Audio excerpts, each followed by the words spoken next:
Une méditation tirée du livre Maranatha, le Seigneur vient d'Ellen White, 29 décembre, le sabbat dans le ciel.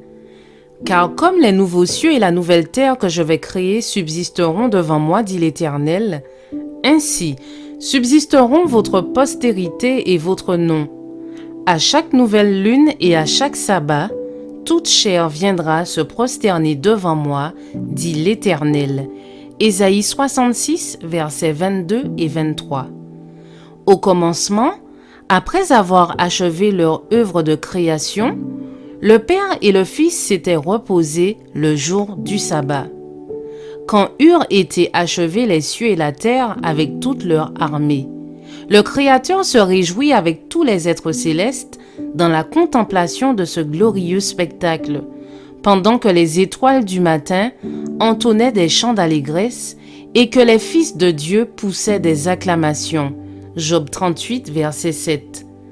Quand aura lieu le rétablissement de tout ce dont Dieu a parlé anciennement par la bouche de ses saints prophètes?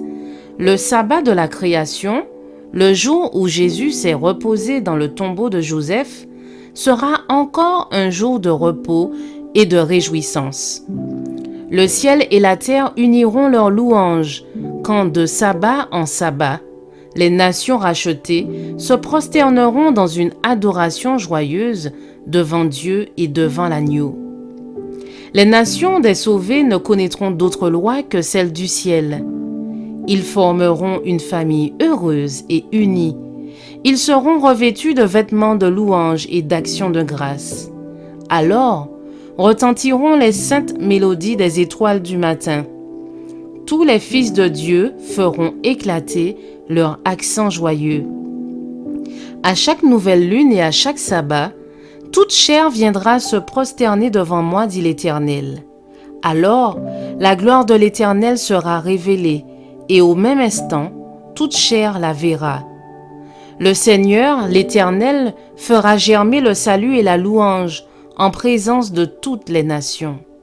En ce jour, l'Éternel des armées sera une couronne éclatante et une parure magnifique pour le reste de son peuple.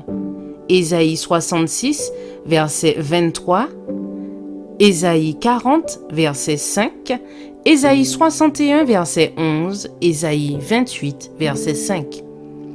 Aussi longtemps que dureront les cieux et la terre, le sabbat restera comme un signe du pouvoir du Créateur.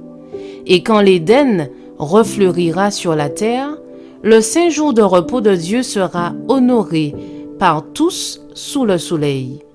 De sabbat en sabbat, tous les habitants de la nouvelle terre glorifiée viendront se prosterner devant moi, dit l'Éternel. Je vous souhaite une excellente journée, que Dieu vous bénisse.